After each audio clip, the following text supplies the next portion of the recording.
Good morning, good afternoon, good evening, folks. Michael Zuber, one rental at a time. And as promised in the daily financial news, we're going to bring on one of my students. We're going to talk BRRRR. We're going to take my basic spreadsheet and we're going to beat on it a little bit to see if it can't help kind of evaluate BRRRR projects. Let's welcome David to the show. Hey, Michael.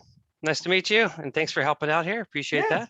I like it. I always try to engage with students when they have questions. And anytime there's a question that I think could benefit others, I ask if we could do a Zoom call because I would love to answer it once and then just get it out into the world. So David, thank you for reaching out and for helping with this portion of BRRRR. Anytime. All right. Well, just introduce yourself real quick. Who is David? Where you at? All that stuff. And then we'll get started. Sure. Name is David Estiondon. I work in Southern California. I live and work here. I have 2 rental properties. I do feel like I'm new again because I purchased those in 2008. And one of my, I would call her my mentor, had you actually on her show, or not a show. We have a monthly meetup, a real estate meetup. And yeah, she does the BRRRR method. And she said, I have 20 properties now. And my reply was, I want to do what you do. Yeah, 20 is more than 2, David. Yes. Exactly. So. It's 10x, as they say. Exactly. So I want to just get out of the rat race. Yeah. Slowly get to that point and basically follow in her footsteps. But I was introduced, like I said, to you through the meetup. And then when I saw what your program was about, I actually read the book and I said, okay, you know what? The way that you teach is very ingestible to me. Like you have a spreadsheet here, but then I had problems just fitting that spreadsheet into the BRRRR method because that's the method I want to use moving forward. So that's the background and that's why I'm here. But it was very confusing on how that spreadsheet you kind of fit into the whole thing with the BRRRR method. Yeah. So right away in step 1, what you're going to see in my course is you're going to, I give you my spreadsheet, but you're going to build your own. But really the goal of my spreadsheet was one rental at a time, right? So it's basically buy and hold yield calculations. What we're going to do here is that's really the core of BRRRR, right? Is you ultimately get to a buy and hold, but you are recycling capital. So we're going to pull up my basic spreadsheet. We're going to just do this together and we're going to see how you might be able to use it for BRRRR. So, great. So why don't we bring up your spreadsheet first so you can orient everyone where you were at? Because again, a lot of new students kind of come in. So why don't you talk about what you've done here, and then we're going to pull up my basic one and see if we can't beat it to make it like BRRRR. So what do you have here? So if you notice the question I had was really I inserted columns C through G. Those are the columns that I felt worked best for me to analyze things using the BRRRR method. So important in this is the ARV because you want to be able to pull your money out. And so it's cool because in the spreadsheet, when I put that there, I can actually adjust the numbers to see ARV, and then you could see in column E, that's actually how much money you can pull out. So you can very quickly tell in that column F, it says net cash out after refi. Yep. If you can get your money out. And if you do, for example, in number 5, you could tell that, okay, I'm going to leave $5,000 out of pocket, which, may not be a bad thing, right? Right. And then on rows 2 and 4, you can actually see that you actually get 10,000 back. So it's free. Plus you get $10,000 for doing the whole deal. Right. But it almost seems like it's too good to be true. That's why I'm kind of having this conversation and just making sure that my numbers are right. Because certainly I don't want to, go through it and they realize, I'm actually going way negative than what I should have been. Right. So I just wanted to, before actually, so it's kind of scary. I like this. Yeah, so a couple of thoughts. First and foremost on BRRRR projects, where I see most people go wrong, and lots of my students do BRRRR, is their ARV it's a retail ARV. It's like, if I sold the property in this hot market, I could get 170 or 190 or 150, just quoting the numbers you have there. One thing we must realize is paramount, or else you're going to get caught, is an appraisal, which is a refi appraisal, will not, in most cases, get you anywhere close to a retail ARV. So if retail is 170, meaning you can sell it to a brand new FHA buyer at 170, your appraisal most of the time will be less, and in some cases significantly less than that, because a purchase money appraisal, which is again the ARV that most people quote, has a contract. A willing buyer and a willing seller agree to 170. Most people are shocked when their refi appraisal comes back 10%, maybe 12 or 15% lower than what they could get. And in most folks, if they don't have the cash, that means they end up having to sell it, right? Because they have to pay back their hard money lender or the private money lender. And it was all because they went into the game with their ARV set, set for retail. And that's not what you're going to get in an appraisal, a refi appraisal. Does that make sense? Yeah. Is there a rule like maybe you get the appraisal because these appraisals come from the agent. They just do a CMA, right? And then they say, well, it depends on, it's actually the lender. It'll depend on the bank, right? Wherever. Oh, right. Yeah. But when you initially ask the realtor, because I asked my realtor whenever I have a property, I say, what do you think the ARV is? Oh, okay. And they do a CMA, cost comparative market analysis. Right. Thank you. Yeah. And then they'll come up with a number that they think is right. And that's the only number I can go off of. Yeah, So well, in the I was beginning, thinking- so you will eventually learn the numbers yourself, right? When you focus on your buy box, one of the outcomes of step 1 and step 2 in the course is you will be able to revalidate these numbers. So you won't be relying on agents long term. Okay. But you got to remember, a real estate agent, 99.8% of them, when they give you the CMA, it's going to be everything's retail to them. So what I would tell you to do to be just flat out conservative is just assume 10% less. And then if you get more, you're happy. And if you get less, you likely won't get much less, right? The worst I've seen is 15%. So for a model, I would plan for 10% less than what they produce. That's golden. Thank you. That's what I was looking for. Okay. Yeah. Great. And again, so I'm you will gonna put that in the eventually spreadsheet. Cool. Yeah. Awesome. Right. But I want to pull up my spreadsheet because I'm just more comfortable with it. I just want to do, and you're going to give me numbers, but we're just going to build one together. Great. And we'll add, hopefully I can add columns and all that fun stuff. So again, this is my spreadsheet. This is just normal stuff. So let's do just give me one property you're looking at now. What's the, I don't know, we'll just call it prop 1, whatever it is. Okay. I'll use my spreadsheet here. So let's put. Okay. So the first property, what would be the purchase price? Just at 75,000. Okay, so 75 grand. It's a junker, and you're going to pay cash for it. Is that the deal? Okay, Yep. so you're gonna pay all 75 grand. And what do you think the make ready or repair or whatever is? Let's say 40,000. Okay, so 40 grand. Okay, so you're going to be putting in a total cash invested of 117 grand. You are not going to have a mortgage payment. You will have this. You won't have that. You'll have some of this, some utilities. You won't have any of this. So your ongoing concern is going to be $260 monthly after you have that, right? Insurance and taxes plus some utilities, basically. Looks like that. Yeah. Although, yeah, we're going to refinance that. So yeah, no, that's after 6 months. So yeah, we'll do there that. will be a mortgage payment, ultimate long term. But yeah, if at this point in time, yes. The carrying cost, right? So you're into the property. This is what you're into the property. Yep. There is going to be no rent during the hold period. So basically, and you're losing, you're going to say you're going to hold it for 6 months. So, okay. I was going to refi it after 6 months, but keep it long term. Yeah. Right. So basically what it says here is you're putting out 117 grand. You're going to have roughly $1,500 in additional expenses for 6 months. 6 times 260. That's what we're at so far. Okay. Right. So I wouldn't even worry about a yield calculation at this point.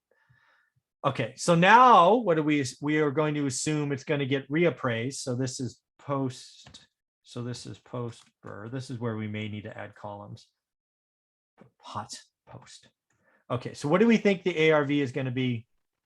So 170. So that's what the agent told you, right? Yes. All right, so let's just do the math here. So 170 minus my 10%, 17 grand. So we're going to say 153. Looks good to me. Your quick math is probably better than mine. It's just 17 grand minus 170. Okay.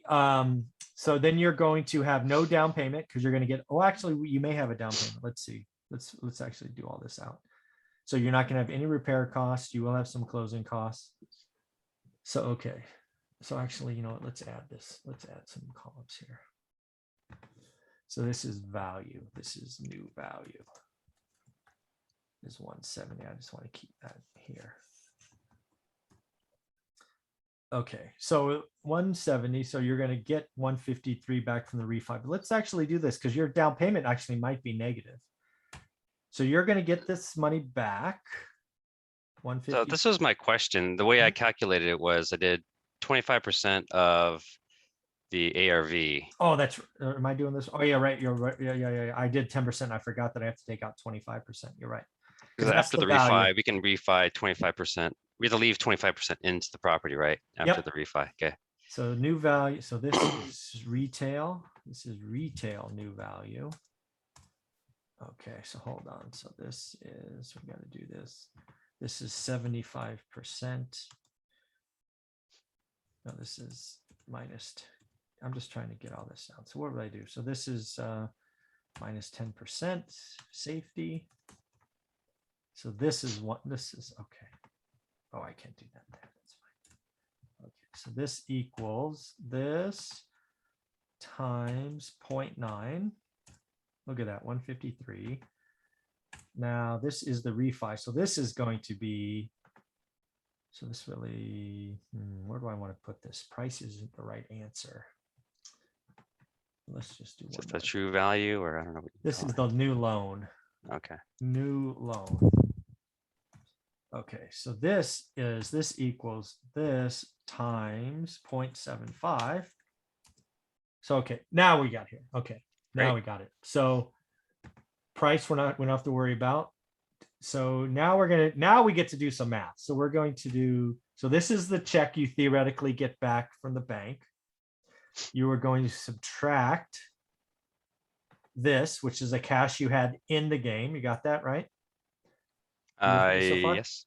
Yep. Right, the total cash. We're going to subtract new closing costs because that's real money spent. And we're going to subtract this over here, which is your carrying costs. Because you did do cash when you bought this, right? You had no mortgage payment. Okay. Yep. Why didn't that work? Why didn't that work? What are you doing? What did that do that for? That should work. So equals this. Whoops. Maybe I hit the wrong thing. That's why. Minus this, minus this, minus. Oh, that's a negative number. That's why. So minus a minus turns out positive. Damn it. Why is this not working? All right, let's just do the math here. So you have 114,750. I don't know why the formulas aren't working. So when in doubt, I just do them manually. And then you have one. So actually, let's do it this way. You have total cash invested of 117 grand up front. You have carrying costs of 1560. And then you have another 2,000 bucks in closing costs. So your total out of pocket is 125.60. So this equals this is what happens when you do these live. So these can all become dollars.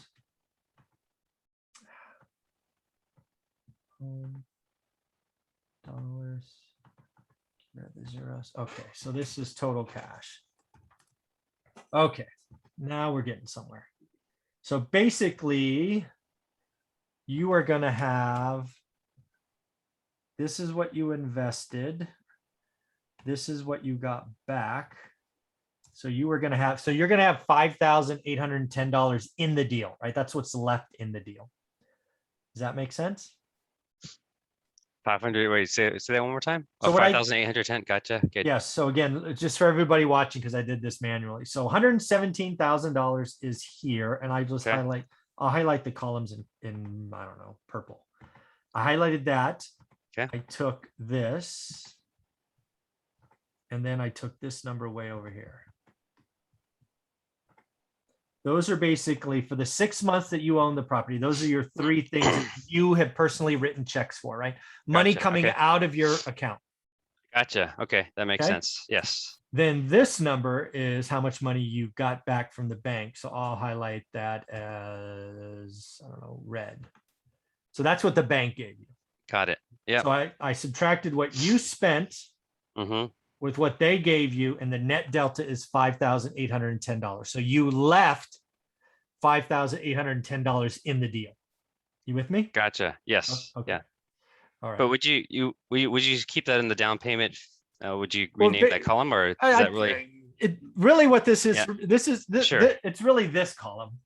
So Yeah. this should actually be 5,810. This is the number that matters. Okay, got it. Okay. That's the one I'm trying. All these other numbers are really irrelevant. I'm trying to figure out how much money has David left in the deal. Sure, got it. Okay. So we'll color that blue. What the hell? So this is all I'm trying to get to. What's the blue number? Yeah. Okay. So now David's going to have some mortgage payments. So you're going to have a mortgage payment of 114. Do your own math. Let's call it. Did you already do the math by chance? I did. Yeah. Okay. What is it? It's going to be 425. Okay. Monthly payment. Okay. Taxes and insurance stay the same. It's 2. Yeah. Oh, okay. That's fine. What is it? Taxes and insurance? Well, in my market, I have a property, so that happens to be 215. Okay. So in fairness, I would make this 215. I was just making stuff up. Do you have property management? Yep. Okay. Yeah, 10%. Okay. And then what do we think this thing's going to rent for? This one was going to rent for 1150. All right. So this just because I can do the math in my head. Then the utilities go back to the tenant. You don't pay those anymore. And we'll just assume this is 10% too. Okay. So after all of that, just to verify the numbers, you have a mortgage payment of 425, taxes and insurance 215. You're paying a property manager, and you have a reserve account of 115 you can use for whatever you want. We're saying it. So total expenses is 870. Your monthly rent's 1150. Your total cash is 280 a month. Yearly cash flows 3,360. The yield calculation now is 58%, because again, the money you left in the deal is $5,810. That's what we've been trying to get to this whole time, is that number. Wow. Right there. Okay, so that's amazing. That's accurate then, huh? Yeah, I mean, obviously I would reformat this and make it prettier, but doing this live. Yeah. Yeah, I mean, that BRRRR is very sexy. I would, again, what I would tell most people to do is get far more conservative on your ARV. And I would, every single time, I would plan to leave money in the deal. And then if you don't, you're surprised. Far too many people get caught. Michael, oh man, the appraisal came in 22 grand light and I can't pay my mom back and blah, blah. Just plan different. Wow. So in this case, I think nowadays, if you're going to just do things the traditional method, what yield are you looking for nowadays? Well, every market is different. Mine is 6%. 6%. Okay, gotcha. Okay, so I'm trying to, This has a lot more moving parts. It is, I don't want to say, it's just more moving parts. I don't want to say it's riskier. If you come into it the right way and you have the right conservative, basically I want all of your assumptions when in doubt to be lower. That way, when you get through it, you only have positive surprises. But yeah, it can be very, and again, this really helps for your first 10. Once you get past 10, the money's more expensive, right? Because you go commercial versus residential. Oh, the other thing to realize is I don't know what you used for your mortgage, your interest rate. You have to assume a refi rate, which is higher than a purchase rate. Not much higher, but probably a quarter point higher. I did. I have delayed financing all lined up. I spoke to someone, and it's 4% at this point. Oh, that's fine. You're fine there. I was afraid you were at 3.2 or 3.3. 4% is fine. Gotcha. Yeah. Wow. So I think I wanted to kind of compare. As I do these, I want to compare the different percentages with each other.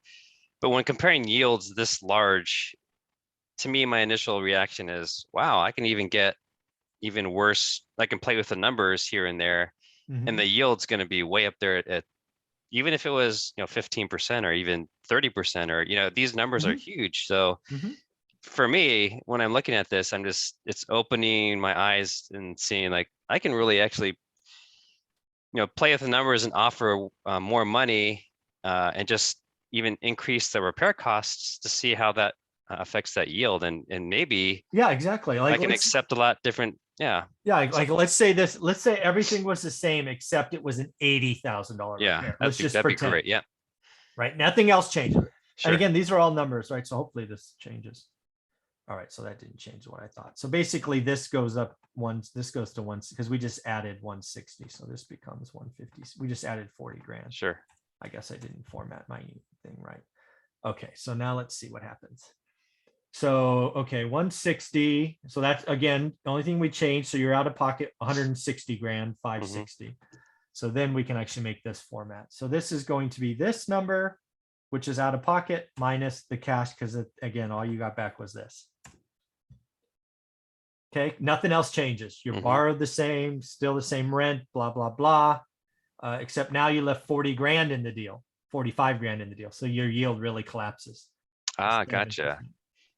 But really, the number still works, right? I mean, 7% is not bad. I don't know your market. I don't know Right. this. Yeah. The whole idea is I wouldn't see these numbers and start writing offers tomorrow, David. I would get, Sure. I would do these, a lot, right? Because you got to figure out what average is. I think you're going to find an average BRRRR is, because again, it's basically a BRRRR project is all about the repair cost and the after repair value. Those are the two numbers get wrong, right? Because you just took a 50% yield down to 7 because your repair cost was wrong, right? In this theory. The same thing with your ARV, right? Instead of 170, if the retail ARV was 160, right? That has a ripple effect. And now you're only getting back 108. You left, now let's make sure that works. B minus D3, yep. And that should impact your yield as well. Yep, so your yield went down the percentage. Yeah, it would be fun to find out how much money you cash out after after the 6 months. Oh, that's how you cash. Oh, gotcha. Okay, so I put money in. You save 10%. Perfect. Yeah, 75% of the 10%. This is all math. Ah, gotcha. So agent told you this. You're using the 10% rule to be safe. You're taking 75% of the 10%. So that all works. That's money game. Gotcha. So now watch, if you made this 200, 180, 135, now your yield's 13% because you're getting more money back. Okay. Gotcha. Great. That makes sense? It does. Have to look at this and just absorb it a little bit.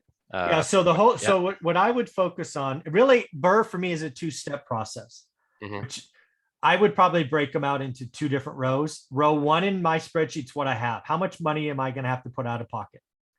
Okay. And your riskiest number is going to be repair or make ready. Right? Yeah. If you think it's 40, assume just like on the safety, assume 10% more. Good. If you think it's 40, write down 44. Everything you do in a BRRRR project, I want you to create conservative numbers. I like that. Okay, so then you're going to get total cash. That's all you're doing in step 1. And then you do have carrying costs. For you, because you're paying cash, it's going to be taxes and utilities, right? And you may have property management. I don't know if you're going to pay property management or not. But again, so don't forget that 6 months, because carrying costs is real. In this case, it's 2 grand, but it still counts. Gotcha. Then it's, okay, what am I going to get out? The conservative, right? Get your retail value, 10% less, 75% of that. And then it's simple math from there. Does that make sense? It does. Okay. Great. This has been very helpful. That's great. Awesome. Well, do me a favor, David, play with this a little bit, maybe get 10, 15 records in a spreadsheet in a few weeks, and then send it over. I'd love to see what you have. Okay, great. All right. Well, thank you for doing this. Any other closing thoughts or questions? No, you actually answered a lot of my questions that I had during this whole thing. So this is great. Cool. Well, good luck, David. Have fun with this. And yeah, BRRRR can be pretty powerful, but you just be conservative up front. The people that get burned are not conservative. Gotcha. All right. This is gold to me. Thank you so much, Michael. You got it, really buddy. Appreciate your time. You got it. Take care. Have a wonderful weekend. Happy Halloween. Thank you. You too. Bye. Bye.